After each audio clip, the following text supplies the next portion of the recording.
हमारे पास यहाँ पर एक रोचक समस्या है।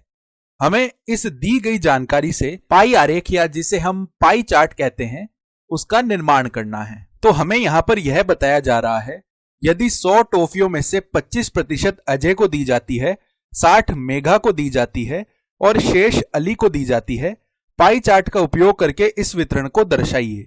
तो हम चाहते हैं कि हम इस जानकारी को पाई चार्ट के उपयोग से दर्शाएं। तो यहाँ पर क्या हो रहा है, जितनी भी टॉफियां हैं उन टॉफियों को हम 3 अलग अलग लोगों में वितरित कर रहे हैं और वे लोग हैं अजय, मेघा और अली। अब इन तीनों लोगों में से प्रत्येक को कितनी टॉफियां दी जा रही हैं यह दर्शाने के लिए हम एक वृत्त के 3 त्रिज्य खंड यानी कि सेक्टर्स बना लेंगे और हमें नहीं पता है कि प्रत्येक त्रिज्य खंड कितना बड़ा होने वाला है। तो मान लीजिए इस प्रकार से पहले हम यह वृत्त बना लेते हैं, किंतु हमने अभी तक कोई भी त्रिज्य खंड यहाँ पर नहीं बनाया है। हम सर्वप्रथम कुछ गणनाएं करेंगे और उसके पश्चात ही हम इस वृत्त को त्रिज्य खंडों में विभाजित करेंगे।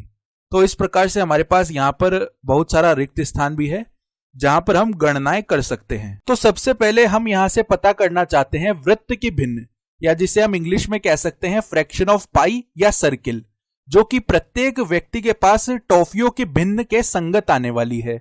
और यह तो हम पता लगा ही सकते हैं कि प्रत्येक व्यक्ति के पास टॉफियों की भिन्न क्या आएगी, क्योंकि हमें पता है कि कुल मिलाकर टॉफियों की संख्या है 100। तो कुल मिलाकर 100 टॉफियां हैं और प्रत्येक व्यक्ति के पास कितनी टॉफियां हैं यह भी हमें पता है। चलिए सबसे पहले देखते हैं कि अजय को कुल कितनी टॉफियां मिल रही हैं। तो हमें पता है कि अजय को 25% टॉफियां दी जाती हैं और 25% अपने आप में ही एक भिन्न यानी कि फ्रैक्शन है, क्योंकि यहां पर प्रतिशत लगा हुआ है।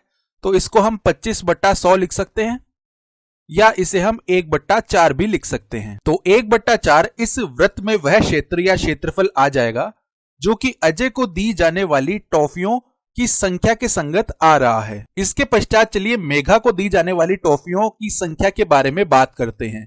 तो हमें पता है कि मेघा को 60 टॉफियां दी जा रही हैं और ये 60 टॉफियां कितने में से है, 100 में से। तो यहां पर हम बट्टा में 100 लिख रहे हैं, यानी हर में हम 100 लिख रहे हैं। और एक बात का ध्यान दीजिए, यह 100 यहां पर प्राकृतिक रूप से नहीं आ रहा है, यह हमने इसलिए लिखा है क्योंकि जो कुल टॉफियां हैं, कुल टॉफियों की संख्या 100 है।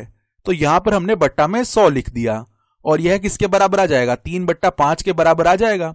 तो हम कह सकते हैं 3/5 इस वृत्त में वह क्षेत्र या क्षेत्रफल है जो कि मेघा को दी जाने वाली टॉफियों की संख्या के संगत आ रहा है। चलिए अब अली को दी जाने वाली टॉफियों की संख्या पर हम विचार करते हैं। तो अब तक हमने कुल मिलाकर कितनी टॉफियां वितरित कर दी हैं, तो अजय को 25 टॉफियां दे दी और मेघा को 60 टॉफियां दे दी, यानी कुल मिलाकर 85 टॉफियां अभी तक हम दे चुके हैं। तो यहां पर देखिए कुल कितनी टॉफियां थी, 100, और उसमें से 85 टॉफियां हमने दे दी। तो शेष बचने वाली टॉफियां है 15। तो ये अली को दी जाएगी, यानी अली को कुल मिलाकर 15 टॉफियां दी जा रही हैं और कितने में से, 100 टॉफियों में से।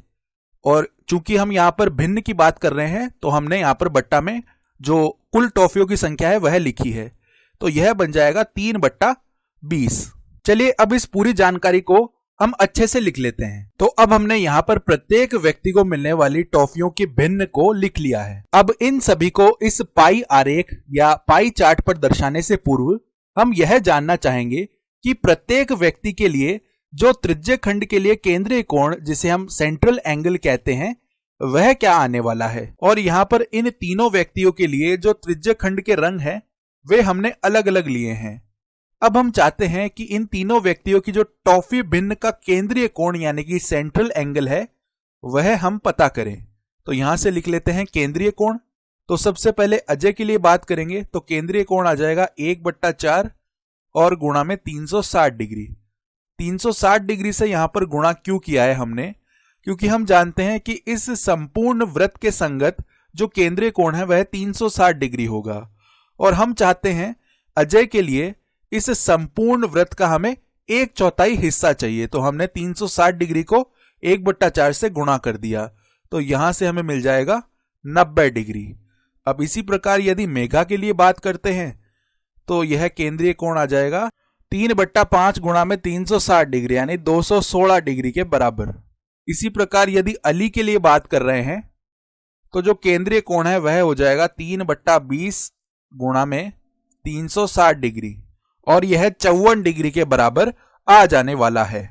अब क्योंकि हमारे पास सारे केंद्रीय कोण आ चुके हैं, तो इन केंद्रीय कोणों के अनुसार हम त्रिज्य खंड यानी कि सेक्टर्स का निर्माण कर सकते हैं। चलिए सबसे पहले अजय को मिलने वाली टॉफियों की संख्या के लिए हम त्रिज्य खंड का निर्माण करते हैं।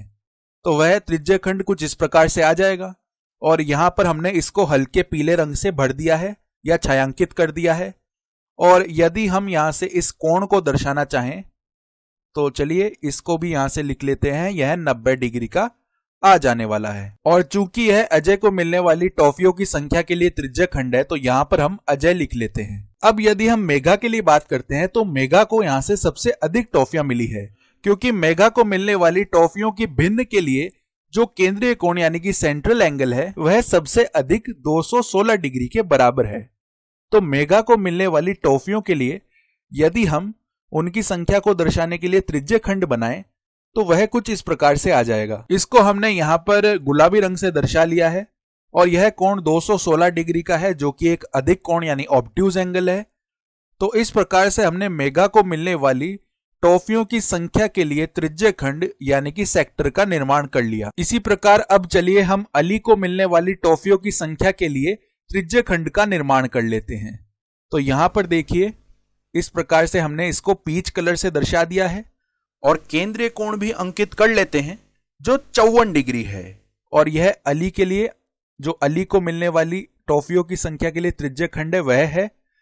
तो इस प्रकार से हमने इस पाई आरेख या पाई चार्ट का निर्माण कर लिया है। तो यहां पर हम लिख सकते हैं पाई आरेख या पाई चार्ट। और यह पाई चार्ट हमें अजय, अली तथा मेघा को मिलने वाली टॉफियों की संख्याओं के बारे में बता रहा है।